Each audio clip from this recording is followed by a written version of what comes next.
То, что можно назвать прообразом галош, это такие лапти, деревенские лапти. Күргәзмәдәге экспонатлар Галуш тарихын сөйли, әле берничә дистә ел гына иң популяр булган аяк киеме 19 гасырда барлыкка килгән.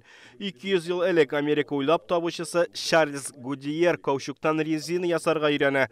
Шуннан соң Галуш җитештерә башлыйлар. Россиягә әлеге аяк киеме 19 гасыр ахырында үтеп керә.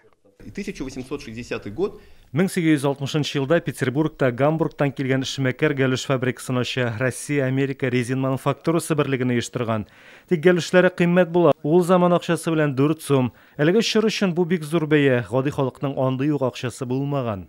Галуш күргәзмәсе Казан халкының гына түгел, туристларның да игътибарын җәлеп иткән. Поскольку я из Петербурга, Мин үзем Питердан һәм безнең шәһәрдә дә Галуш заводы бар иде. Узган гасырның 90 елларында ул ябылды, аның территориясендә Галушларны әле дә табырга була.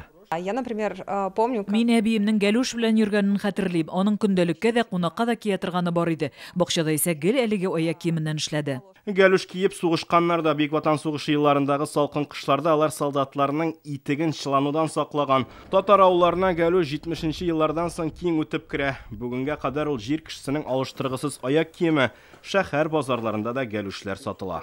Бу галушларны инде без итекләргә киертәбез. Галушлар бик күп инде алар.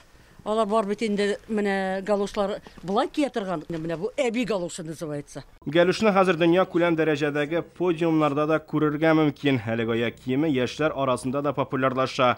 Социаль конкурс музеендагы Галуш күргәзмәсе 15 февральгә кадәр эшләячәк. Руслан Судинов, Искәндәр Гыймаддинов, Игорь Романов, Яңа гасыр каналы.